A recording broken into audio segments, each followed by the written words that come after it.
Hello welcome my to channel A dot explain. इस video में हम बात करेंगे एक ऐसी लीगल वैकेंसी के बारे में जो कि निकाली गई है लॉ कमीशन ऑफ इंडिया के अंदर, जो कि काम करती है ministry of law and justice under the department of law fair.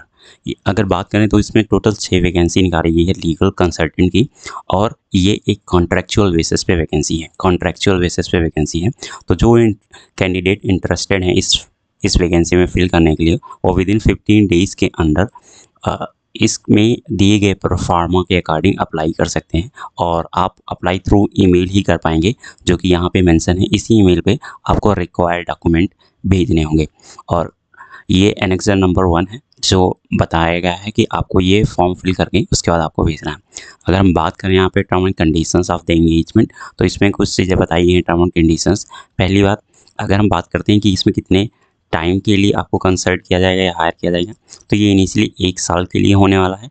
But अगर आपका परफॉर्मेंस देखा जाता है, अगर लॉ कमीशन को सेटिस्फैक्ट्री मिलता है, तो उसे एक्सटेंड भी किया जा सकता है।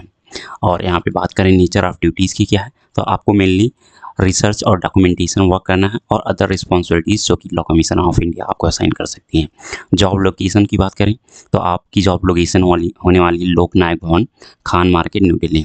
और क्वालिफिकेशन जो इसमें मांगी गई है, वो कैंडिडेट्स ऐसे एप्लीकेंट्स जिन्होंने LLB, BA LLB या BSc LLB कर रखी है, वो कैंडिडेट इस वैकेंसी के लिए अप्लाई कर सकते हैं, प्रोवाइडेड आपके पास गुड रिसर्च स्किल हो, good speaking and writing skill होनी चाहिए, और आपको कंप्यूटर की बेसिक नॉलेज होनी चाहिए। आपकी मैक्सिमम एज 32 से ज़्यादा नहीं होनी चाहिए।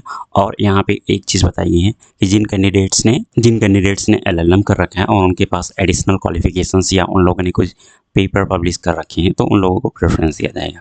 मगर बात करें यहाँ पे इंटाइटलमेंट और सैलरी की, तो यहाँ पे इनिशियली आपको 60,000 rupees fixed per month salary मिलने वाली है, जो कि रिमेन अनचेंज रहेगी। मतलब कि ये ड्यूरेशन ऑफ द इंगेजमेंट नहीं चेंज होगी, आपको फिक्स 60,000 रुपीज़ पर मंथ मिलता रहेगा।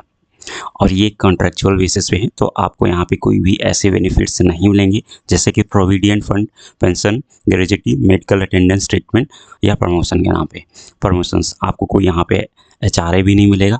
अगर वर्किंग कंडीशंस की बात करें तो यहाँ पे फिक्स वर्किंग टाइम है, और सैटरडे संडे को ऑफ रहेगा। पोस्ट में आप लगभग 8 कैजुअल लीव ले सकते हैं और 2 रिस्ट्रिक्टेड हॉलीडेज़, बट आप एक टाइम में 5 दिन से ज़्यादा लीव नहीं ले सकते हैं। आपको जब इस पोस्ट के लिए अप्लाई करेंगे, अगर आप सेलेक्ट होते हैं, तो आप एक कॉन्ट्रैक्ट इंटर करेंगे with the law commission of India. आगे हम बात करें कि अगर सपोज ड्यूरिंग द एंगेजमेंट आप कोई ऐसा काम करते हैं, जैसे कि आपने कोई मटेरियल लिखा, कॉपीराइट मटेरियल, या फिर कोई आर्टिकल लिखा, रिसर्च पेपर पब्लिश किया, तो उस केस में जो उस पेपर या राइटिंग की जो ऑनरशिप होगी, वो लॉ कमीशन ऑफ इंडिया के पास जाएगी। आपके जितने भी इंटेलेक्चुअल प्रॉपर्टी राइट्स जो भी आप ड्यूरिंग द इंगेजमेंट ऑरिजिनेट करेंगे in the engagement with the law commission, अगर आप कोई चीज़ करते हैं तो वो माना जाएगा लॉ कमीशन ऑफ इंडिया ने ही किया है।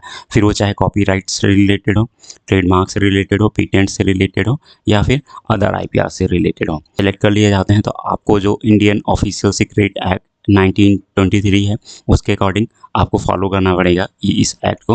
और यहाँ पे दिए गए नेम, एम्बलम और ऑफिशियल सील आप अपने कमर्शियल पर्पज़ या एडवांटेज के लिए नहीं यूज़ कर सकते हैं। ये क्लियरली इस चीज़ में बता दिया गया है। कैंडिडेट है जो इंटरेस्टेड है, वो इस पोस्ट के लिए अप्लाई कर सकता है।